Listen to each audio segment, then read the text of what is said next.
सत्य समाचार, तटस्थ समाचार, समाज बदल्ने हाम्रो अभियान। नमस्कार, यो हो टाइम समाचार। म वीरेन्द्र मन सुरु गरौं कोरोना सम्बन्धी प्रसंगबाट।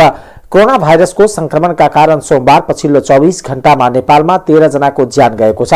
संक्रमण पुष्टि हुनेको क्रम घटे पनि केही दिन यता ज्यान गुमाउनेहरूको संख्या भने बढिरहेको छ।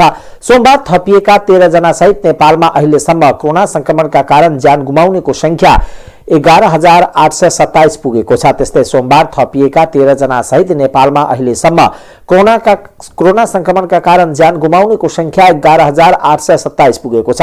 पीसीआर, आरडीटी र एन्टिजेन गरी 11,365 जनाको नमुना परीक्षण गर्दा 1,570 जनामा संक्रमणको पुष्टि भएको स्वास्थ्य तथा जनसंख्या मन्त्रालयले जनाएको छ। त्यस्तै 24 घण्टामा 6,146 जना निको भएसँगै कोरोना संक्रमण मुक्त हुनेको संख्या 9,15,489 पुगेको छ।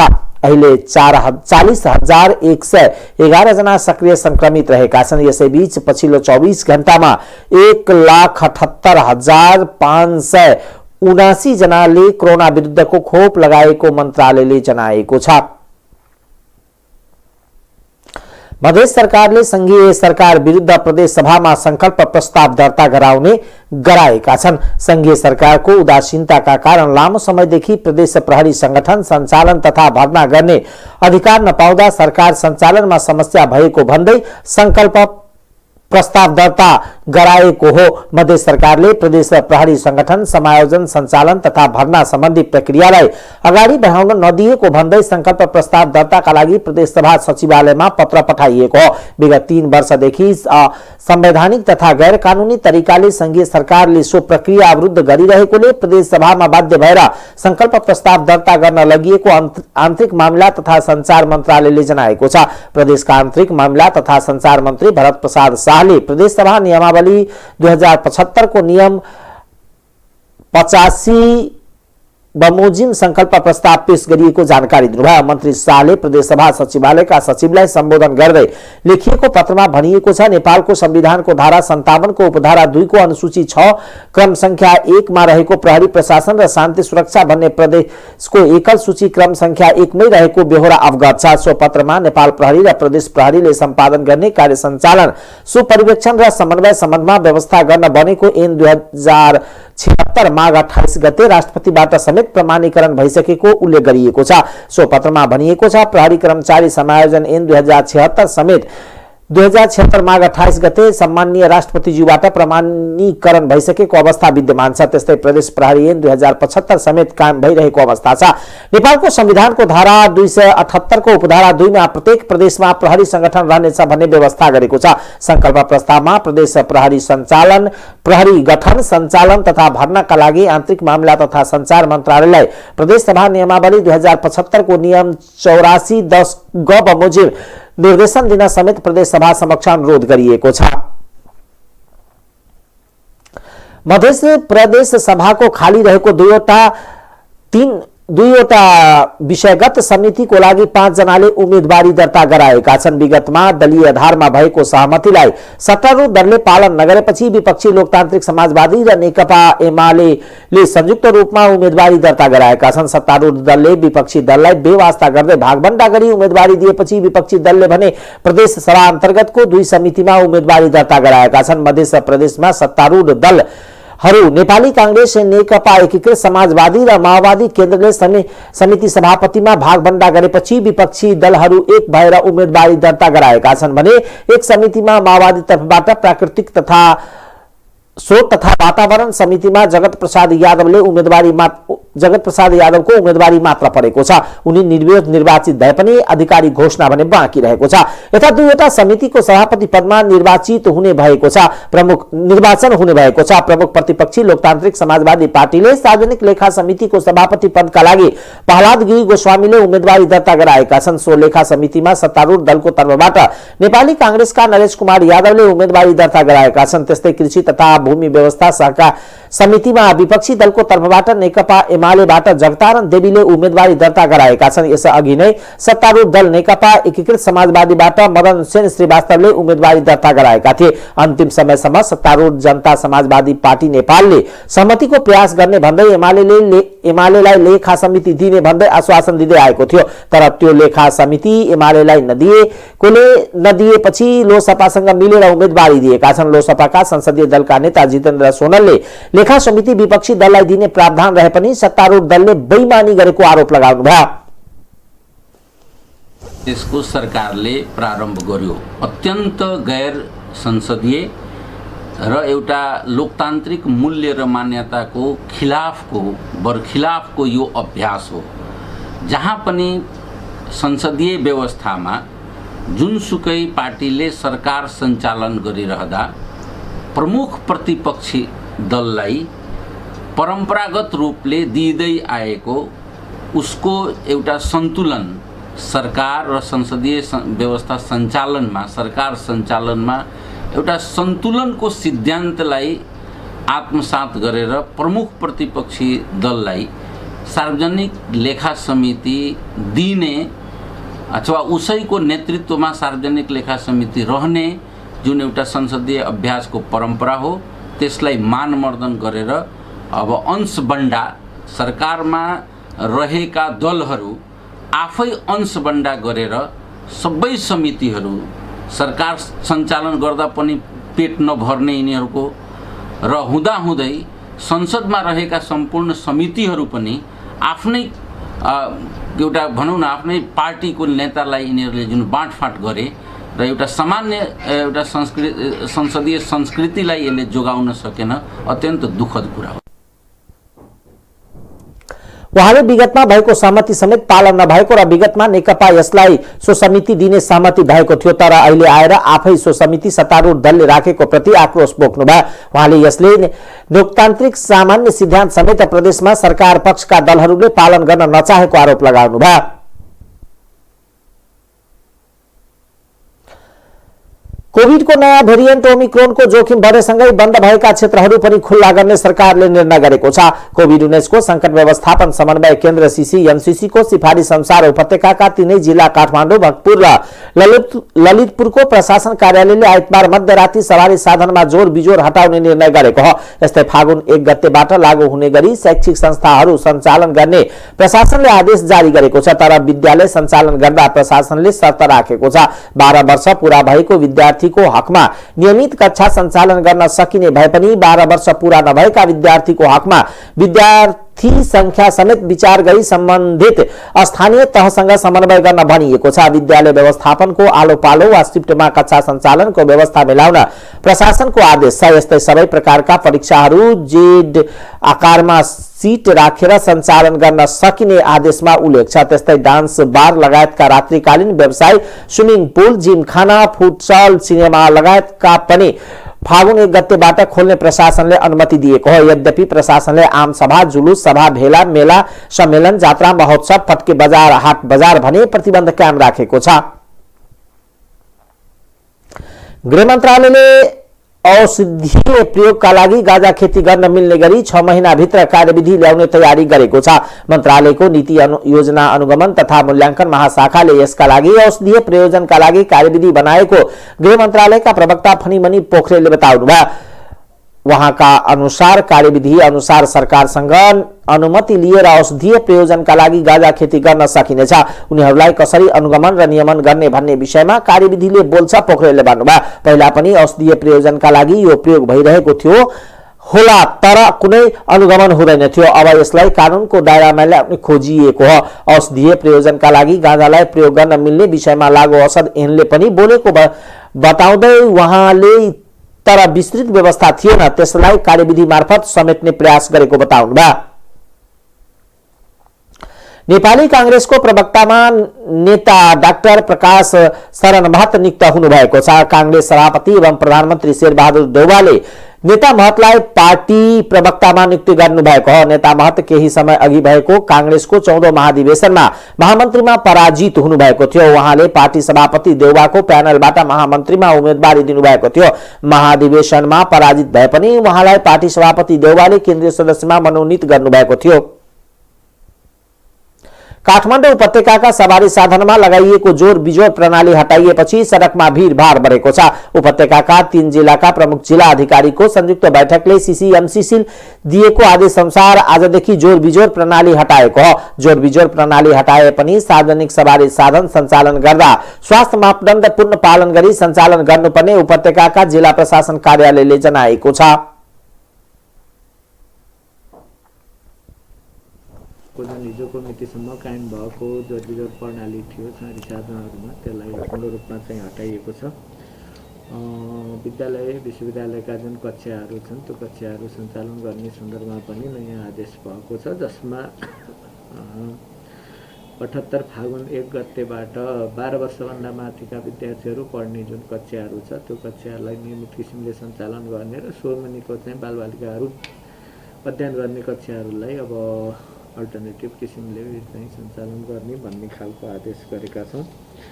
अरू आदेशहरू धेरैजसो यथावत छ। त्यसै गरेर अब पार्टी प्यालेसमा पूर्ण खोप लगाएका व्यक्तिहरू त्यो पार्टी प्यालेसको क्षमता हेरेर 50%मा वा 100 जनामा नबढ्ने गरेर सबै चाहिँ स्वास्थ्यका मापदण्डहरू पालना गरेर सञ्चालन गर्ने गरी निर्णयहरू भएको छ र त्यही कुरालाई हामीले आदेशको रूपमा जारी गरेका छौँ। त्यस्तै खेलकुदका कार्यक्रमहरू सञ्चालन गर्दा अब अन्तर्राष्ट्रिय जुन मापदण्ड छ जुन स्वास्थ्यको त्यो मापदण्डको पालना गरेर कुल दर्शक क्षमताको 50% भन्दा बढी नराख्ने गरी 2078 फागुन 1 गतेदेखि सञ्चालन गर्ने कुरालाई आदेशमा हामीले समेटेका छौँ। बाँकी अब जुन माघ 14 गते जारी भएको आदेश थियो त्यही आदेशको चाहिँ निरन्तरता छ। रात्रिकालीन लगायतका विभिन्न जुन सरकारले स्थानीयताको निर्वाचन 30 वैशाख 2079 मा गर्ने निर्णय गरेको छ। मन्त्री परिषदको बसेको बैठकले स्थानीय निर्वाचनको मिति तय गरेको एक मन्त्रीले जानकारी दिनुभयो।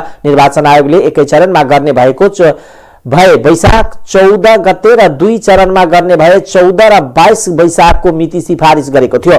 तर सत्तारूढ 5 दलीय गठबन्धनले जेठ मसान्तभित्र निर्वाचन गर्ने बताएपछि आयोगले 4 जेठ प्रस्ताव गर्यो। स्थानीय तह निर्वाचन अनुसार हाल कायम रहेका स्थानीय जनप्रतिनिधिको कार्यकाल 5 जेठ 2079 मा सकिनेछ। साथै संविधानले स्थानीय तह जनप्रतिनिधि विहीन हुने कल्पना गरेको छैन। 4 जेठमा चुनाव गर्दा केही दिन स्थानीय तह जनप्रतिनिधि विहीन हुने अवस्था आएपछि सरकारले नयाँ मिति प्रस्ताव गरेको हो। स्रोतका अनुसार सोमबार सरकारले निर्वाचन आयोगका पदाधिकारीसँग नयाँ मितिबारे परामर्श गरेको थियो। नेकपा एमालेका सांसद भीम रावलले प्रधानमन्त्री शेरबहादुर देउवा र माओवादी केन्द्रका अध्यक्ष पुष्पकमल दाहालमाथि कारबाहीको माग गर्नुभएको छ। अन्तर्राष्ट्रिय सम्बन्ध समितिको सोमबारको बैठकमा एमसीसी पारित गर्ने भनेर लेखेको पत्रबारे संसदीय समितिले छानबिन गर्नुपर्ने भन्दै रावलले देउवा र दाहालको पत्र नेपालको कूटनीतिक कमजोर बनाएको जिकिर गर्नुभयो। प्रधानमन्त्री देउवा र पूर्व प्रधानमन्त्री पुष्पकमल दाहालले संयुक्त रूपमा लेखेको पत्र अन्तर्राष्ट्रिय सम्बन्ध समितिको विषय बन्नुपर्ने उहाँको तर्क छ। एमसीसी सम्झौताको सम्बन्धमा नेपाली जनतालाई जानकारी गराउनको लागि सरकारी स्रोत उपयोग गरिने उहाँले गर्नेछौं भनेर लेखेपछि नेपालको कूटनीतिक सम्बन्ध कता गयो भन्दै कूटनीतिमा यस्तो गतिविधिले राष्ट्रको स्वाभिमान झुक्ने काम भएको रावलको जिकिर छ। रावलले अरू देशमा यस्तो भयो भने छानबिन मात्र होइन दण्डित हुने भन्दै उहाँले प्रतिनिधि सभा विचाराधीन सम्झौतामा यस्तो र उस्तो गर्छौ भनेर पत्र लेख्ने अधिकार कुनै नेतामा नभएको भन्दै रावलले छानबिन गरेर कारबाही गर्नुपर्ने दोहोर्याउनु भयो। पुष्पकमल दाहाल प्रचण्डजीले संयुक्त रूपमा लेखेको पत्र हो। यो अन्तर्राष्ट्रिय सम्बन्ध समितिको सरकारको विषय बन्नुपर्छ। यस्तो विषय यसरी एउटा कुनै देशको संस्थालाई देशको प्रधानमन्त्री एउटा पार्टीको अध्यक्ष पूर्व प्रधानमन्त्री भइसकेको व्यक्तिले यस्तो पत्र लेखेर यहाँ बुदागत रूपमा हामी तिम्रो यो सम्झौतालाई अनुमोदन गर्नेछौँ, हामीलाई समय दिनु पर्यो, हुँदा हामी use government of Nepal resources to communicate publicly with the Nepali people भनेर यो एमसीसी सम्झौताको सम्बन्धमा नेपाली जनतालाई जानकारी गराउनको लागि सरकारको स्रोत हामी प्रयोग गर्नेछौँ भन्ने कुरा समेत विदेशलाई लेख्ने भनेपछि हाम्रो कूटनीतिक कता हो। अनि यस्तो स्थितिमा कूटनीतिक क्षेत्रमा यो राजनीतिक र त्यसको लामो ज्ञान भएका व्यक्तिहरूलाई नियुक्ति गर्ने कुरा र कूटनीतिमा यस्ता राष्ट्रको स्वाभिमान झुक्ने अत्यन्त अमर्यादित कुराहरू सम्बन्धित हुन्छ। जस्ता कुरा यो एकदमै आपत्तिजनक छ। यो अन्तर्राष्ट्रिय सम्बन्ध समितिको जानकारीमा हुनुहुन्छ यस्तो कुरा। अरू देशमा यस्तो भयो भने छानबिन गरेर दण्डित हुनुपर्छ यस्ता प्रधानमन्त्री र नेताहरू। यो संसदको एउटा महत्त्वपूर्ण समिति भएको हुनाले अनुमोदन गर्ने नगर्ने भन्ने चिज चाहिँ थलो चाहिँ संसद, किनभने रेक्टिफिकेसन बाई द पार्लियामेन्ट भन्ने चाहिँ यो एग्रिमेन्टमा भयो। यस्ता अरू फाइनेन्सियल डिलिङको एग्रिमेन्टहरू तपाईँका बाइल्याटरली हाम्रो जापानसँग ग्रान्टहरू आउँछ, तपाईँको जर्मनीबाट ग्रान्ट आउँथ्यो, युरोपियन युनियनबाट आउँछ, चाइनाबाट आउँथ्यो, भारतबाट आउँछ। सबै आउँदाखेरिको चाहिँ कुनै पनि पार्लियामेन्टबाट चाहिँ रेक्टिफाइड गरिराख्नुपर्ने जरुरी थिएन। तर दफा संविधानको दफा 129ले पनि रेक्टिफाई गर्नुपर्छ। तर यो डकुमेन्टमा चाहिँ पार्लियामेन्टबाट रेक्टिफाई गर्नुपर्ने भएको कुराले गर्दाखेरि this issue be floated in the parliament र हामी त्यहाँ छलफल गर्नु सक्नुहुने समितिमा चाहिँ छलफल गर्छौँ। कस्तो लाजमर्दो कुरा त। हामी देश हो कि होइन त? मलाई त त्यस्तो लाग्न थाल्यो, यो देश हो कि होइन? यत्रो ठुलो देशमा अहिले समस्या छ, मयौँ भन्ने मान्छेहरू बोलिराखेका छैनन्। किन होला? जसको साउन्डिङ भोइस हुन्छ हाम्रो त हुँदैन कि? त्यसो भए भ्यू पर्सनहरू जम्मै किनमेच भइसकेको हो त हाम्रो देशमा। एक दुईजना अगुवाहरू बोल्नुहुन्छ, अरू त बोलेको छैन। उनीहरूको आवाज त माटोमा छ त। अहिले गर्छौँ भनेर हिँडिराखेका छन् त। हामी युवा हौँ भनेर अझ गरिदिएका छन् त।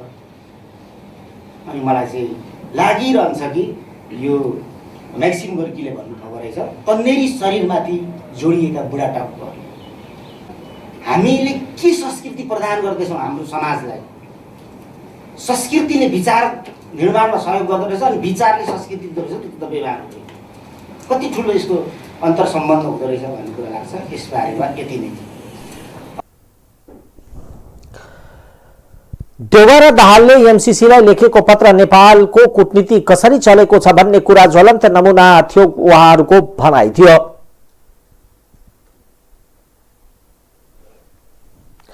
ऊर्जा जलस्रोत तथा सिंचाई मन्त्री पम्फा भूषालले सरकार पेट्रोलियम पदार्थको वैकल्पिक प्रयोगलाई प्राथमिकता दिने तयारीमा रहेको बताउनु भएको छ। सोमबार विद्युतीय प्रयोगका साधनमा जोड दिन माग गर्दै नेकपा एकीकृत समाजवादी निकट विद्यार्थी संगठन अनेरा सेवीले बुझाएको ज्ञापन पत्र लिँदै मन्त्री भूषालले यस्तो बताउनु भएको हो। उहाँले यसबारे आफू सकारात्मक रहेको र वैकल्पिक प्रयोगको प्राथमिकताका बारेमा गम्भीर भएर सोच्ने बताउनु भयो। मन्त्री भूषालले सरकारले आफ्नो मन्त्रालयलाई यस बारेमा बजेट उपलब्ध गराएकोमा आफू सहयोग गर्ने प्रतिबद्ध रहेको पनि बताउनु भयो। अनेरा सबैले विद्यार्थी, मजदुर र सामान्य परिवारका मानिसहरूमा निशुल्क इन्डेक्सन चुलो पुर्याउन सरकारसँग माग गरेको छ। त्यस्तै पेट्रोलियम पदार्थको वैकल्पिक प्रयोगमा योजनाबद्ध रूपमा काम गर्न पनि सरकारलाई आग्रह गरेको छ।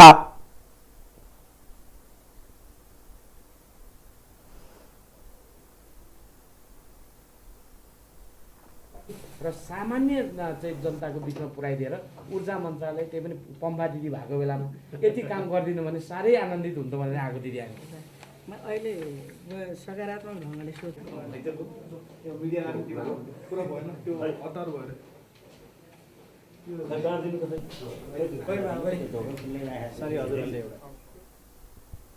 एमसीसी का विरुद्धमा विभिन्न साना वाम दलले विरोध गर्ने भएका छन्। अमेरिकी अनुदान सहायता एमसीसी विरुद्ध राष्ट्रिय जनमोर्चा, मोहन वैद्य नेतृत्वको क्रान्तिकारी माओवादी, नेत्र विक्रम चन्द्र विप्लव नेतृत्वको नेकपा र ऋषि कटेल नेतृत्वको नेकपाले संघर्षमा उत्रिने भएका छन्। साथै आहुति नेतृत्वको वैज्ञानिक समाजवादी, कर्णजित बुढाथोकी नेतृत्वको माओवादी केन्द्र, समाजवादी मोहन विक्रम सिंह नेतृत्वको मसाल र सीपी गजुरेल नेतृत्वको देशभक्त गणतान्त्रिक मोर्चा पनि रहेका छन्। संयुक्त विज्ञप्ति जारी गर्दै उनीहरूले संघर्षका कार्यक्रम घोषणा गरेका हुन्। संघर्षको कार्यक्रम अन्तर्गत 25 गते देशभर कोन सभा, 26 गते उपत्यकामा माइती घरबाट जुलुस सहित संसद भवन अगाडि विरोध प्रदर्शन र देशभरि विरोध प्रदर्शन र कोन सभा रहेका छन्।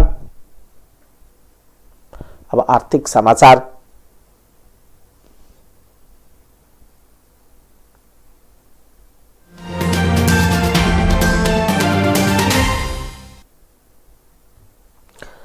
चालू आर्थिक वर्षको दोस्रो त्रैमासमा 17वटा विकास बैंकको निक्षेप र कर्जा बीचको ब्याज दर अन्तर औसत 4.22% रहेको देखिएको छ। विकास बैंकहरूले जारी गरेको चालू आर्थिक वर्ष 78-79 को दोस्रो त्रैमासको वित्तीय विवरण अनुसार गत आर्थिक वर्ष 77-78 को सोही अवधिको तुलनामा स्फीत दर 1.15 बिन्दुले घटेको छ। गत आर्थिक वर्ष यस अवधिमा सो स्फीत दर औसत 5.37% थियो। नेपाल स्टक एक्सचेन्ज नेप्सेमा 16 वटा विकास बैंक सूचीकृत छन्।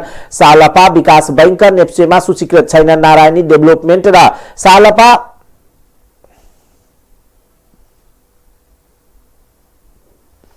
विकास बैंकको स्फीत दर गत आर्थिक वर्षको दोस्रो त्रैमासको तुलनामा बढेको छ। यो अवधिमा नारायणी डेभलपमेन्ट बैंकको स्फीत दर 2.32 बिन्दुले वृद्धि भएर 3.88% कायम भएको छ। गत आर्थिक वर्षको दोस्रो त्रैमासमा यो बैंकको स्फीत दर 1.56% रहेको थियो। नेप्सेमा सूचीकृत नभएका सालपा विकास बैंकको गत आर्थिक वर्ष दोस्रो त्रैमासको तुलनामा चालू आर्थिक वर्षको सोही अवधिमा स्फीत दर 0.16 बिन्दुले वृद्धि भएको छ।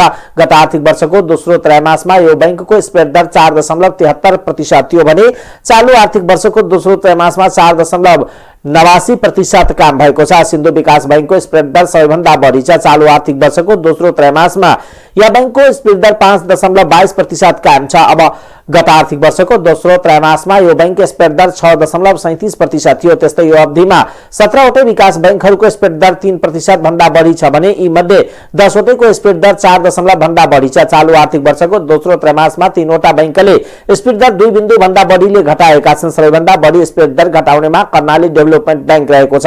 गत आर्थिक वर्षको दोस्रो त्रैमासको तुलनामा सोही अवधिमा यसको स्फीत दर 4.03 बिन्दुले घटेको छ। यो बैंकको स्फीत दर गत आर्थिक वर्षको दोस्रो त्रैमासमा 8.79% थियो भने चालू आर्थिक वर्षमा 4.96% कायम भएको छ। बढी स्फीत दर घटाउनेमा सप्तकोशी डेभलपमेन्ट र एक्सल डेभलपमेन्ट बैंक रहेका छन्। यी बैंकको स्फीत दर 2 बिन्दु भन्दा बढीले घटेको छ। अब अन्तर्राष्ट्रिय समाचार।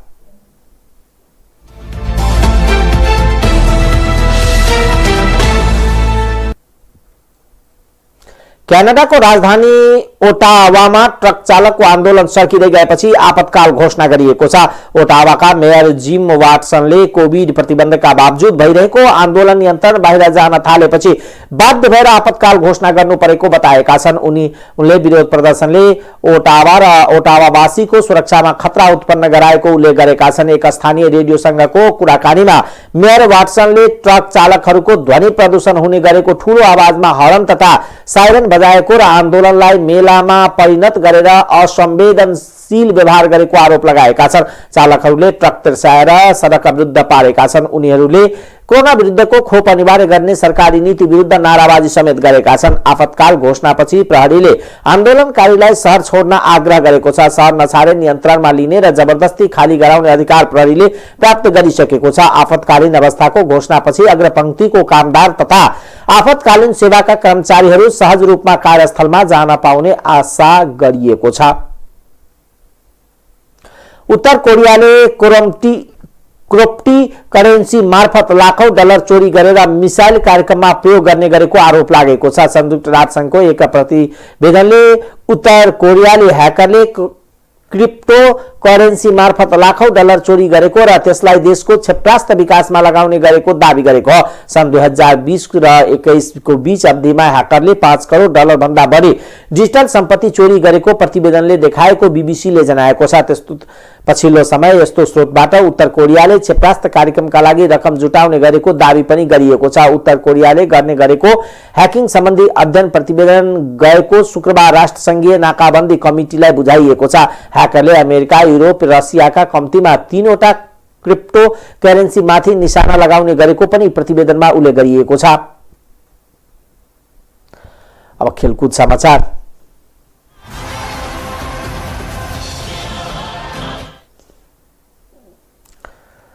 महिला फुटबल टोली तालिबानले अफगानिस्तानको सत्ता कब्जा लिएपछि देशबाट निकालिएका अफगानिस्तानी महिला फुटबल टोली अभ्यासमा फर्किएको छ। टोलीलाई मैदानमा फर्किने माहौल सिर्जना गरेको छ। अस्ट्रेलियाको ए लिग टिम मेलबर्न भ्याक्टरीले गत अगस्टमा 20 पछि तालिबानले अफगानिस्तान नियन्त्रणमा लिँदा महिला खेलाडी आफ्नो भविष्य खतरापूर्ण देखेर अस्ट्रेलिया पुगेका थिए, जहाँ खेलाडीलाई मेलबर्न भ्याक्टरीले समर्थन गर्यो। अफगानिस्तान टोलीले यस वर्ष विक्टोरियाको सिनियर महिला प्रतियोगितामा सहभागिता जनाउन खोजिरहेको छ। त्यसैले उनीहरूले शनिबार मेलबर्नमा आफ्नो पहिलो अभ्यास सत्र पूरा गर्यो। पूरा खेलाडीसँग खेल्न निकै उत्साहित छन्। टिम कप्तान र गोलरक्षक फातिमाले भन्नुभयो, यस वर्ष अफगानिस्तान टिमले भिक्टोरियाको ब्यानरमा खेल्नेछ। यसलाई क्लबले पूरा समर्थन गर्ने जनाएको छ। अफगानिस्तान महिला टोलीले सन् 2007 मा स्थापना भएको थियो। उसले आफ्नो पहिलो आधिकारिक खेल सन् 2010 मा नेपाल विरुद्ध खेलेको थियो। अफगानिस्तानको सन् 2012 मा कतार विरुद्ध पहिलो जित निकालेको थियो। टाइम्स समाचार अहिलेको लागि यति नै। हेर्दै गर्नुहोला टाइम्स टेलिभिजन। नमस्कार।